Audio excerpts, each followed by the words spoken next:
देखिए, पंचायत आम निर्वाचन 2021, जैसा कि आप सभी अवगत हैं कि राज्य निर्वाचन आयोग द्वारा उसकी घोषणा कर दी गई है।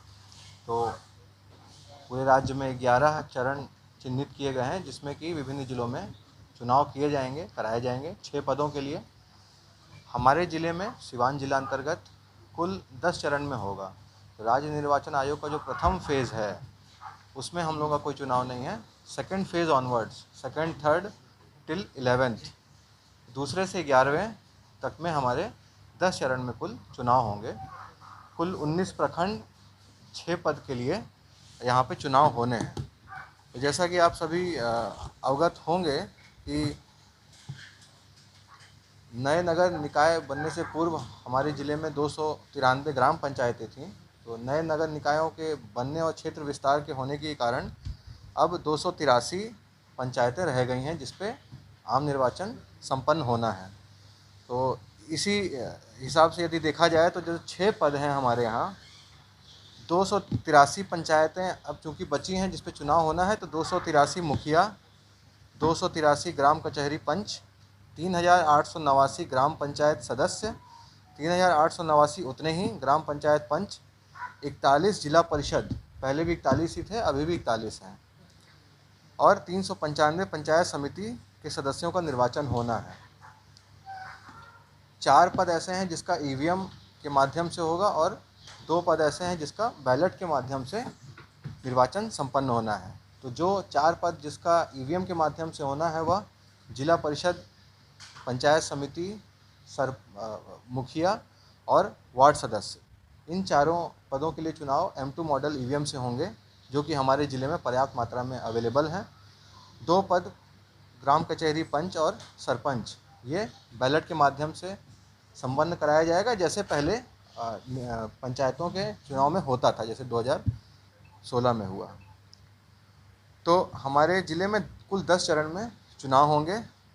जो निर्वाचन आयोग का दूसरा चरण जो उनके द्वारा डिक्लेयर किया गया है, उसमें हमारा चुनाव कार्यक्रम चालू होगा। तो आप सभी को प्रेस नोट के माध्यम से किस चरण में कौन कौन से प्रखंड आ रहे हैं वो उसकी सूचना मिल भी गई होगी। हम लोग प्रेस नोट के माध्यम से एक बार आज फ्रेश रूप से आपको दे भी देंगे। तो कुछ इम्पॉर्टेंट डेट्स जो हर चरण में होती है, एक होती है नॉमिनेशन जिस दिन से चालू होता है वो किस दिन तक चलता है। नॉमिनेशन, नाम निर्देशन की अंतिम तिथि होती है, वो फिक्स है हर फेज़ की। फिर स्क्रूटनी होती है जिसको संवीक्षा बोलते हैं हम लोग, और इसके बाद स्क्रूटनी के बाद कैंडिडेचर वापस कुछ लोग लेते हैं, और फिर लोगों को सिंबल अलॉट होता है, और प्रपत्र 9 में कुल कितने कैंडिडेट लड़ रहे हैं, किस ऑर्डर में उनका बैलेट रहेगा, वो डिसाइड होता है। फिर मतदान की तिथि होती है, और फिर मतगणना होता है, और मतगणना जैसे जैसे होते रहता है रिजल्ट डिक्लेयर होते जाता है। हमारे ज़िले में हर फेज़ का पोलिंग डे अलग ही है। ऑब्वियस सी बात है, इसमें 4 बजे के बाद कोई भी नॉमिनेशन एक्सेप्ट नहीं होगा। हमारे ज़िले में कुल बूथ की संख्या यदि देखी जाए तो कुल बूथ हमारे यहाँ 3993 हैं। 3993 में कुछ मूल मतदान केंद्र हैं, कुछ चलंत हैं, जहाँ पे बिल्डिंग्स नहीं मिल पाई जिस वार्ड में, वहाँ पे हम लोगों ने चलंत बनाया है। कुल 3993 बूथ हैं हमारे यहाँ जहाँ पे मतदान किए जाएंगे, मतदान होगा। पहले जैसे आप सभी लोग अवगत हैं, अभी तक हर प्रखंड में स्ट्रांग रूम बनाया जाता था पूर्व में। उसके बाद वहीं पे काउंटिंग भी होती थी, और कई दिनों तक चलती थी बैलेट के माध्यम से। लेकिन हम लोगों ने इस बार इसमें एक जो मेजर परिवर्तन किया है, आयोग का निर्देश भी यही है, क्योंकि अभी ईवीएम से हम लोग करा रहे हैं तो समय बहुत बचेगा इसमें। तो अब किसी भी प्रखंड में स्ट्रांग रूम या काउंटिंग नहीं होगी, ये जिला स्तर पे होगी।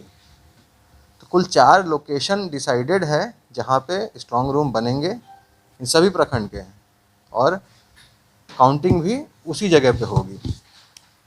Diet Siwan, CTE building, VM high school और DAV कॉलेज, ये 4 लोकेशन हैं जहाँ पे स्ट्रांग रूम की तैयारी चल रही है। और काउंटिंग भी वहीं पे होगी।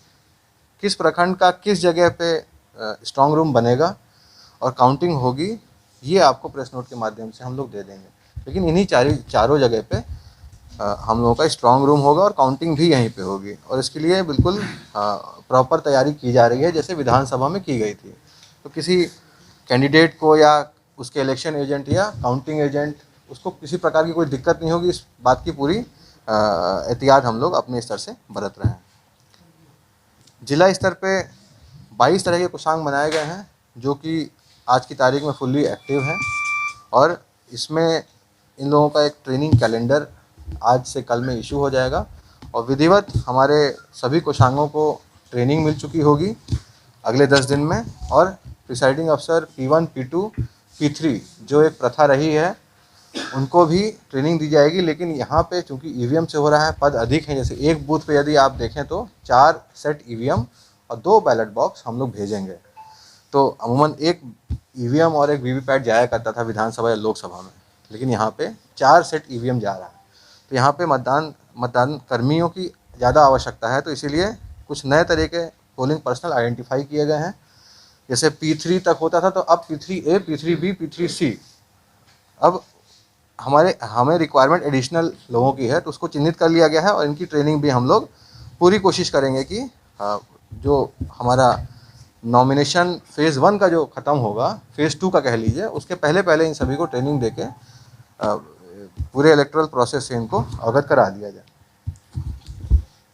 तो हम लोग पूरी तरह से अब पंचायत निर्वाचन 2021 के लिए रेडी हैं, और समय समय पे मेरा अनुरोध होगा सभी जनप्रतिनिधि या जो भावी प्रत्याशी हैं, यदि कोई समस्या हो तो अपने निर्वाची पदाधिकारी, जैसा कि आप सभी लोग जानते हैं कि निर्वाची पदाधिकारी जिला परिषद के चुनाव के लिए अनुमंडल पदाधिकारी हैं, और बचे हुए जो 5 पद हैं उसके लिए सभी प्रखंड विकास पदाधिकारी हैं। तो उनसे बराबर संपर्क करते रहें, और आपके माध्यम से भी बहुत सी चीज़ें कैंडिडेट्स को या भावी प्रत्याशी जो हैं उनको भी पता लगते रहता है। हम लोग भी पूरी कोशिश करेंगे कि प्रेस नोट के माध्यम से जो नई जानकारियां हैं वो आपको दी जाती रहें, और नहीं तो कोई अगर समस्या है तो सीधा आके जिला निर्वाचन पदाधिकारी जो कि मैं होता हूं, मुझसे भी मिल सकते हैं लोग। और मैं इतना आश्वासन देना चाहता हूं कि किसी प्रकार की कोई सूचना का अभाव किसी को नहीं रहेगा। यदि किसी को कोई समस्या है तो सीधा आके हमसे भी मिल सकते हैं। धन्यवाद।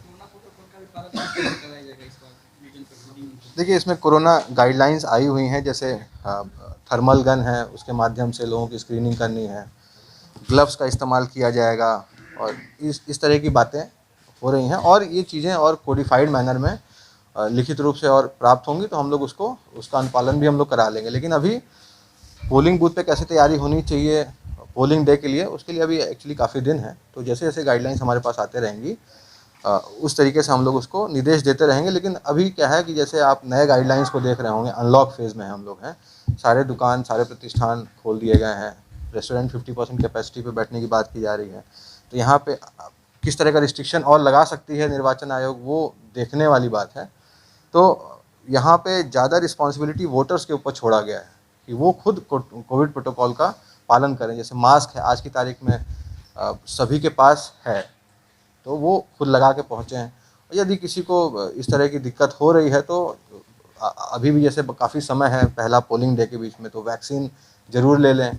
तो ये कह लीजिए कि कोविड गाइडलाइंस का प्रोटोकॉल हम लोगों की तरफ से ज़्यादा एनफोर्स करने से बढ़िया है, हम लोग रिक्वेस्ट करेंगे कि लोग ही ज़्यादा अभी उसका पालन करें, क्योंकि चूँकि सारी चीज़ें जब खुल गई हैं तो ज़्यादा रिस्पॉन्सिबिलिटी पालन करने की उनके ऊपर आ गई, ना कि हम लोग ज़्यादा एनफोर्स करने की ज़रूरत नहीं है। हम लोग रिक्वेस्ट ही कर सकते हैं कि आप लोग और उसका पालन करें, क्योंकि थर्ड वेव भी उसकी बातें काफ़ी तेज़ी से हो रही हैं। तो लोगों के ऊपर काफ़ी हद तक ये दारोमदार है कि इसका पालन करें।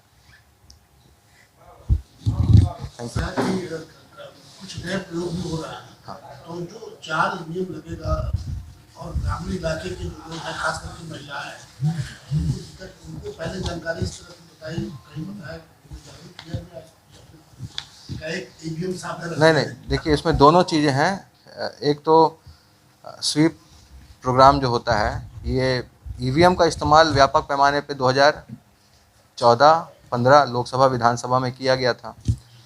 वीवीपैट पूरी तरह से अब लोग यूज़ करते हैं। तो 2 विधानसभा चुनाव जो हाल फिलहाल में हुए हैं उसमें व्यापक पैमाने पर स्वीप प्रोग्राम चलाया गया है। बहुत कम लोग ऐसे हो सकते हैं जो ईवीएम कैसे इस्तेमाल होता है या उसके इस्तेमाल को नहीं जानते हैं। जिन्होंने वोटिंग नहीं किया वही नहीं जानते हैं बस।